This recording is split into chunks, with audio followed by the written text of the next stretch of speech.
तू यहाँ क्यों आया?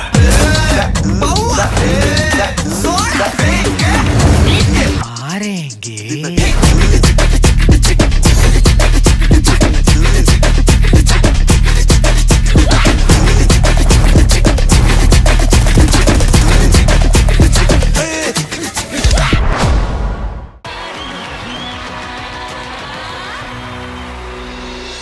কি খবর মা লক্ষ্মীরা? এই তো কি হচ্ছে, তোমার সঙ্গে খেলতে এলাম। বেশ ঢোকা আগে অব্দি বেশ গল্প টল্প করছিলাম, এই যে ঢুকে গেলাম এখন পা কাঁপছে। এই আমি কাউকে বকিও না, মারিও না, কান মুলেও দিই না। পা কাঁপার কি আছে? আগে আমি একটু শুনি ব্যাপারটা এরম কেন। এত টাকা নিয়ে কি করবে এটা ভেবে পা। হ্যাঁ তাই তো। আমার কোনো টেনশনই নেই, কারণ আমি এরম ধরনের খেলায় খুব খারাপ।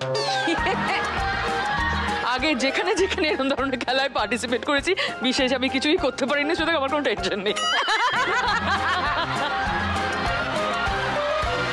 দেখা যাক কি হয়। চলে এসো পোডিয়ামে সবাই, কেমন?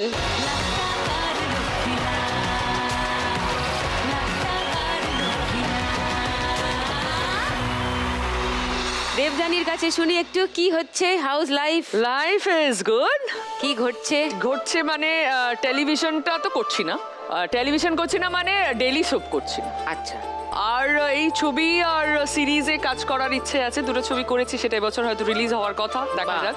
সিরিজেরও কিছু কথা চলছে, আর বাস একটু আরব সাগরেও চেষ্টা করছি। ও রিয়েলি? আরব সাগরের তীরে? হ্যাঁ, ওখানে কিছু ওয়ার্কশপস এইগুলো চলছে, একটু পড়াশোনা করছি আবার। বাহ, খুব ভালো।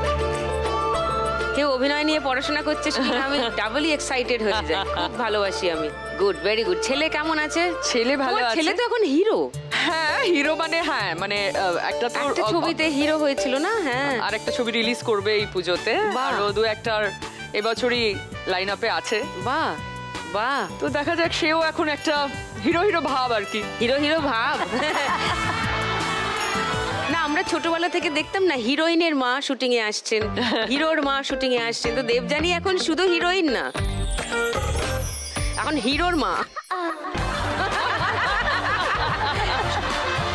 তো এবার একটু সুভদ্রার কাছে আসি, দাঁড়াও। হ্যাঁ, তোমার গল্প বলো, কি হচ্ছে, কি করছো এখন? কি হচ্ছে মানে, কদিন আগে তো একটা ডিজাস্টার হলো আমার লাইফে। হাজবেন্ড চলে গেলেন,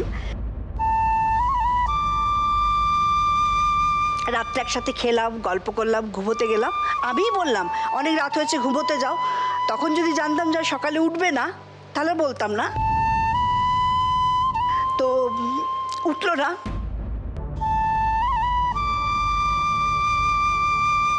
যাওয়ার পর থেকে তার অনেক কাজ, আমি তো তার অর্ধেক কাজ জানতাম না, জানিও না এখন অবধি। আত্মীয়